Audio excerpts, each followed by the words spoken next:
Welcome to the federal Andhra Pradesh. ఆంధ్రాలో ఏం జరుగుతోంది? ఆంధ్రాలో జూనియర్ డాక్టర్ల సమ్మె రోజు రోజుకు ఉధృతమవుతోంది. 9,500 మంది జూనియర్ డాక్టర్లు తమకు స్టైఫండ్ పెంచాలి, ప్రభుత్వము ఇచ్చిన జీవో ప్రకారము 15% స్టైఫండ్ ప్రతి 2 ఏళ్లకు ఒకసారి పెంచాలి, కానీ ఆ మొత్తాన్ని ఈ సంవత్సరము జనవరి నుంచి ఇప్పటి వరకు ఒక్క నెల కూడా ఆ పెంచిన మొత్తాన్ని ఇవ్వలేదు. కాబట్టి మా స్టైఫండ్ను వెంటనే పెంచండి అని చెప్పేసి జూనియర్ డాక్టర్లు డిమాండ్ చేస్తూ ఈ నెల 11వ తేదీ నుంచి రాష్ట్ర వ్యాప్తంగా వైద్యశాలల్లో సమ్మెకు దిగారు. ఈ నెల 14వ తేదీ నుంచి ఎమర్జెన్సీ కేసులు కూడా బహిష్కరించారు. అంటే మెడికల్ కాలేజీ ఆసుపత్రులలో చాలా వరకు వైద్య సేవలు కొరబడ్డాయి, చాలా ఇబ్బందులు పడుతున్నారు.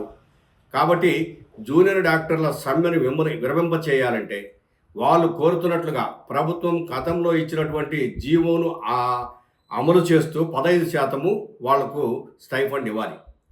ఆ 15% స్టైఫండ్ ఇవ్వడానికి ప్రభుత్వం ససేమిరా అంటోంది. అంటే ప్రభుత్వమే జీవో నంబరు 287ను రిలీజ్ చేసి గతంలో ఇచ్చి మళ్ళీ ఈ సంవత్సరం స్టైఫండ్ను ఎందుకు ఆపింది అనేది ఒక ప్రశ్న. విద్యార్థులు కూడా అదే అడుగుతున్నారు, ఎందుకు ఆపారు మాకు అని చెప్పేసి. అసలు మాకు 15% ఇవ్వాల్సిన స్టైఫండ్ ఇవ్వాలి, మేము అది కాదు ప్రధానంగా కోరుతున్నది. మాకు 30% స్టైఫండ్ ఇస్తేనే కుదురుతుంది, లేకపోతే కుదరదు. జూనియర్ డాక్టర్లకు ఇప్పుడు ఇచ్చే 15,500 600 రూపాయలతో జూనియర్ డాక్టర్లకు ఇప్పుడు ఇచ్చే 25,600 రూపాయలతో నడవడం చాలా కష్టం. జీవితము నడవాలంటే అంటే వైద్య వృత్తిలో చదువుతూ ముందుకు నడవాలన్నా, కావాల్సిన పుస్తకాలు ఇలాంటివన్నీ కొనుగోలు చేయాలన్నా, ఏవైనా మెటీరియల్ కొనుగోలు చేయాలన్నా ఖర్చులు చాలా ఎక్కువ ఉంటున్నాయి. పేదరికంలో ఉన్న తల్లిదండ్రులు మా తల్లిదండ్రుల నుంచి మేము ఎక్కువ అడిగి ఆశించలేము. కాబట్టి ప్రభుత్వమే మమ్మల్ని ఆదుకోవాలని చెప్పేసి వాళ్ళు కోరుతున్నారు. ఆ 30% ఇవ్వాల్సింది కూడా న్యాయసమ్మతమైందని చాలామంది వాళ్ళకు మద్దతు ఇస్తున్న వాళ్ళు కూడా చెప్తున్నారు. అదే జూనియర్ డాక్టర్లకు తెలంగాణలో 75,000 రూపాయలు నెలకు స్టైఫండ్ ఇస్తుంటే మన కాడ 26,000 రూపాయలే స్టైఫండ్ ఇవ్వడం ఏంటనే ఒక ప్రశ్న కూడా ఉత్పన్నమైంది. మిగిలిన వాళ్ళకు కొద్ది గొప్ప ఎక్కువగా 60,000 నుంచి 80,000 వరకు స్టైఫండ్ ఉంటా ఉంది. కానీ ఫస్ట్ ఇయర్లో ఉన్న వాళ్ళకు మరీ దారుణంగా ఉంది స్టైఫండ్ అనేది. ఇది పెంచాలని చెప్పేసి వాళ్ళు కోరుతున్నారు. అయితే ఈ మొత్తం పెంచాలంటే 88 కోట్ల రూపాయలు ప్రభుత్వానికి అదనపు భారం పడుతుంది. మేము ఆ భారాన్ని ఇప్పుడు మోసే పరిస్థితుల్లో లేము. కాబట్టి విద్యార్థులు సర్దుకొని ఇబ్బందులు లేకుండా వెళ్ళిపోండి, లేకపోతే ఎస్మా చట్టాన్ని ప్రయోగించి మీ మీద అరెస్టులు కూడా జరుగుతాయి, ఆలోచించుకోండి. మీ కెరీర్లో ఒక రిమార్క్ కూడా పడుతుంది, ఆలోచించుకోండి అని చెప్పేసి ప్రభుత్వం హెచ్చరికలు జారీ చేస్తుంది. అయితే ఎస్మా ప్రయోగిస్తారా అంటే ఎస్మా ఎప్పుడైతే ప్రయోగిస్తారో ఆటోమేటిక్గా వాళ్లకు సమ్మె చేసే హక్కును కోల్పోతారు. అయినా కూడా సమ్మె చేస్తే అరెస్టులు అవుతారు, లేదు తిరిగి విధుల్లోకి రావాల్సి ఉంటుంది. ఇట్లాంటి పరిస్థితులు ఉన్నాయి. రాష్ట్రం మొత్తం మీద 25,906 కోట్ల రూపాయలు సంవత్సరానికి జూనియర్ డాక్టర్ల కోసం స్టైఫండ్కి ఇచ్చే బడ్జెట్ ఖర్చు అవుతుంది. దానికి తోడు ఇప్పుడు ప్రభుత్వము వాళ్ళు కోరుతున్నట్టుగా కనుక స్టైఫండ్ పెంచితే ఇంకొక 88 కోట్ల రూపాయలు అదనంగా పడుతుంది. మొత్తం మీద ఎంత ఎక్కువగా అయినా కూడాను ఒక 100 కోట్లు ఎక్కువగా ఖర్చు పెట్టినట్టు అవుతుంది తప్ప అంతకు మించి పెద్ద ఖర్చు ఏమీ ఉండదు, అనేది భారీగా ఉండదు. దయచేసి ఆలోచించండి, మా స్టైఫండ్ను పెంచండి అని జూనియర్ డాక్టర్లు కోరుతున్నారు. ఇక రెండవ అంశానికి సంబంధించి రాజకీయంగా మండలి డిప్యూటీ చైర్మన్ పదవికి తూమాటి మాధవరావును వైఎస్ఆర్సీపీ పోటీ చేయించింది. ఆయన ఎన్నికల్లో పోటీ చేశారు, గెలుపొందారు, ఏకగ్రీవంగా గెలుపొందారు. ఎందుకంటే మండలిలో 33 మంది శాసన మండలి సభ్యులు ఉన్నారు. తెలుగుదేశం ఉమ్మడి మిగిలిన పార్టీలకు వచ్చేసరికి 23 మందికి మించి లేరు. దాంతో ఎట్టి పరిస్థితుల్లో వీళ్ళు గెలిచే అవకాశం లేదు. కాబట్టి తెలుగుదేశం పార్టీ కూటమి అభ్యర్థిని పోటీ పెట్టలేదు. వైఎస్ఆర్ కాంగ్రెస్ పార్టీ తొమ్మాటి మాధవరావు అంటే గతంలో కనిగిరి ఎమ్మెల్యేగా పనిచేసినటువంటి మాధవరావు గత ఎన్నికల్లో కందుకూరు అభ్యర్థిగా పోటీ చేసి ఓటమి పాలయ్యారు. ఆయనకి ఏ విధంగా అయినా మళ్ళీ అంటే ఒక బీసీ నాయకుడు, ఒక బీసీకి మనం మంచి అవకాశం కల్పించినట్టు ఉంటుంది అని చెప్పేసి వైఎస్ జగన్మోహన్ రెడ్డి ఆ పేరును ప్రతిపాదించారు. ఆ మేరకు నామినేషన్ వేశాడు, ఏకగ్రీవంగా ఎదిగారు. ఇదంతా ఒక ఎత్తు అయితే, చట్టసభలో సహజంగా ఏంటంటే శాసన మండలిలో కానీ శాసనసభలో కానీ ఇటు స్పీకర్గా ఎన్నికైన వాళ్ళని కానీ లేదు మండలిలో చైర్మన్ వైస్ చైర్మన్గా ఎన్నికైన వాళ్ళని కానీ మర్యాదపూర్వకంగా మంచిగా అధికార ప్రతిపక్షం అందరూ దగ్గరుండి తీసుకెళ్ళి గౌరవంగా సీట్లో కూర్చోబెట్టడం అనేది సంప్రదాయం.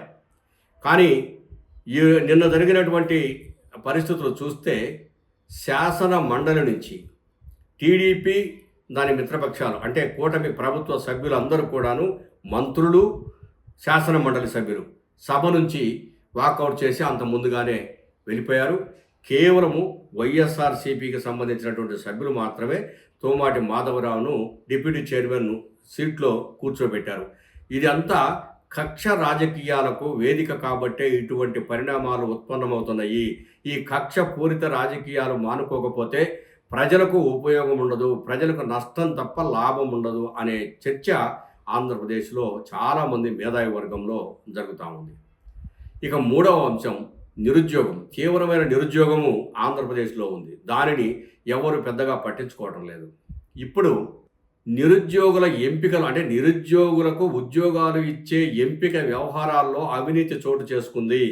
ప్రధానంగా డిఎస్సి అంటే డిస్ట్రిక్ట్ సెలక్షన్ కమిటీ ఆధ్వర్యంలో జరిగేటువంటి డిఎస్సి నియామకాలకు సంబంధించి జిల్లా కలెక్టర్ ఆధ్వర్యంలో కాకుండా సెంట్రలైజ్ చేసి అందరినీ స్కూల్ ఎడ్యుకేషన్ డిపార్ట్మెంట్ దగ్గరే ఇదంతా పెట్టుకొని స్టేట్ వైడ్గా ఒక దాని కిందకి తీసుకొచ్చి వీళ్ళ ఉద్యోగ నియామకాలు జరిగాయి. ఇందులో చాలా అవకతవకలు జరిగాయి. ఎవరైతే క్వశ్చన్ పేపర్ తయారు చేశారో వాళ్ళే పరీక్ష రాశారు. ఆ విద్యార్థికి డిఎస్సిలో ఫస్ట్ ర్యాంక్ వస్తే ఇది జరిగిన పరిణామాలను గుర్తించి అతనే పేపర్ తయారు చేశాడు కాబట్టి అతనికి ఇవ్వకుండా అతన్ని పక్కన పెట్టేశారు. ఎందుకు పక్కన పెట్టారు, నాకు పోస్ట్ ఇవ్వకుండా అని కోర్టుకు కూడా వెళ్ళాడు ఆ విద్యార్థి. కోర్టుకు వెళ్ళినా కూడా కోర్టుకు ఏవో ఒకటి సబ్మిట్ చేసేసేసి ఈ మెరిట్ లిస్టులో పొరపాట్లు ఇవి జరిగినాయి అని చెప్పేసి పక్కన పెట్టేసేశారు. చాలా చోట్ల అంటే ఒక 6,000 మంది వరకు మెరిట్ లిస్టు వేశారు.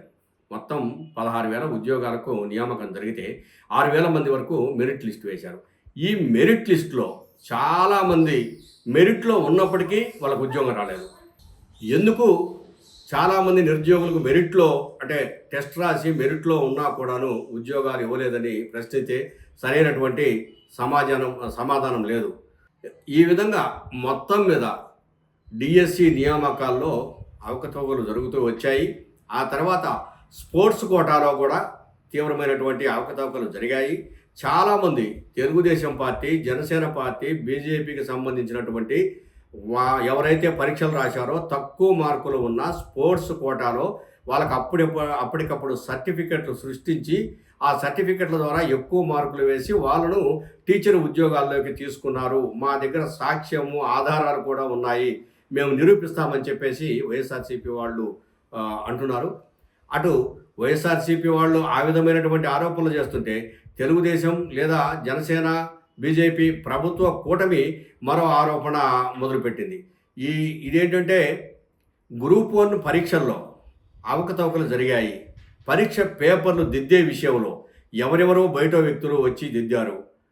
యాక్చువల్గా సర్వీస్ కమిషన్ ఏపీపీఎస్సీ ఆఫీసులో కూర్చొని దిద్దాల్సినటువంటి పేపర్లను హాయ్లాండ్కు తీసుకెళ్ళి ఒక 80 రోజుల పాటు అక్కడ ఉంచి దిద్ది అక్కడ ఇష్టానుసారం మార్కులు వేశారు. ఇది కావాలని వైఎస్ఆర్సీపీ ప్రభుత్వం చేసింది. అప్పట్లో ఏపీపీఎస్సీ చైర్మన్గా ఉన్నటువంటి పిఎస్ఆర్ ఆంజనేయులు ఐపీఎస్ ఆయన కూడా కావాలని దీనికి బాధ్యుడయ్యాడు అని ఇట్లా ఆరోపణలు చేస్తూ అది కోర్టుకు ఎక్కింది. కోర్టు దీని మీద సిట్టును నియమించింది. సిట్ పోలీస్ అధికారులు దీని మీద తరవుగా విచారణ జరిపి ఆ నివేదికను నిన్నగాక మొన్న కోర్టుకు సమర్పించారు. అందులో హాయ్లాండ్లో జరిగినటువంటి పరీక్ష పేపర్లు దిద్దే కార్యక్రమాలలో మొత్తం 734 పేపర్లలో 718 చోట్ల తప్పులు ఉన్నాయి, దిద్దివేతలు ఉన్నాయి. ఇవన్నీ కూడాను కావాలని దిద్ది వాళ్ళకు ఎక్కువ మార్కులు వచ్చే విధంగా చేశారు. అదేవిధంగా సిట్టు చాలామంది పేపర్లు దిద్దిన ప్రొఫెసర్లను కూడా పిలిపించి విచారించారు. ఆ విచారణలో దిద్దిన వాళ్ళు మేము దిద్దినామని చెప్పారు. లేదు వాళ్ళ రైటింగు, సంతకాలు ఇవన్నీ ఉంటాయి కాబట్టి అవి చూసిన తర్వాత కొంతమంది మేము దిద్దలేదని చెప్పారు. ఇది నేను వేసింది కాదు ఈ మార్క్స్ అని చెప్పారు. ఇలాంటి అన్ని పరిగణలో తీసుకొని సిట్ ఇచ్చిన నివేదిక ప్రకారము అందులో కూడా తప్పులు దొరికాయి. గ్రూప్ 1 ఎగ్జామ్స్లో చాలామంది వాళ్ళకు కావాలనుకున్న వాళ్ళకు పోస్టులు వేశారనే అదొక రిపోర్టు ఇప్పుడు కోర్టుకు సబ్మిట్ అయింది. దానిని తెలుగుదేశం పార్టీ మిత్రపక్షాలు పట్టుకొని వైఎస్ఆర్సీపీ హయాంలో ఈ గ్రూప్ 1లో అవినీతి అక్రమాలు జరిగాయి కాబట్టి అందుకు బాధ్యత వహిస్తూ జగన్మోహన్ రెడ్డి రాజీనామా చేయాలనే ఒక డిమాండ్ను తీసుకొచ్చారు. అటు లోకేష్ రాజీనామా చేయాలని, ఇటేమో జగన్మోహన్ రెడ్డి రాజీనామా చేయాలని ఇరు పార్టీలు, ఇటు ప్రభుత్వ కూటమి పార్టీలు, అటు వైఎస్ఆర్సీపీ వీళ్ళు రాజకీయ విమర్శలకు దిగుతూ అసలు నిరుద్యోగుల పరిస్థితి ఏంటి, ఎంతమంది రాష్ట్రంలో నిరుద్యోగులు ఉన్నారు, వాళ్ళందరూ ఏ ఉద్యోగాలకు అర్హులు, వాళ్ళని ఏం చేయాలి, ఎలా వాళ్ళను ఇబ్బందులు లేకుండా గట్టెక్కించాలి అనే ఆలోచనను పక్కన పెట్టి ఈ విధమైనటువంటి రాజకీయ దాడులతో, రాజకీయ మాటలతో ఒకరిపై ఒకరు మాటల దాడులు చేసుకుంటూ నిరుద్యోగ పరిస్థితిని అవమానిస్తూ పక్కన పెడుతూ లేనిపోని సమస్యలు రాష్ట్రంలో సృష్టిస్తున్నారు ఈ నేతలు అనే చర్చ కూడా ఆంధ్రప్రదేశ్ రాష్ట్రంలో తీవ్రంగా ఉంది.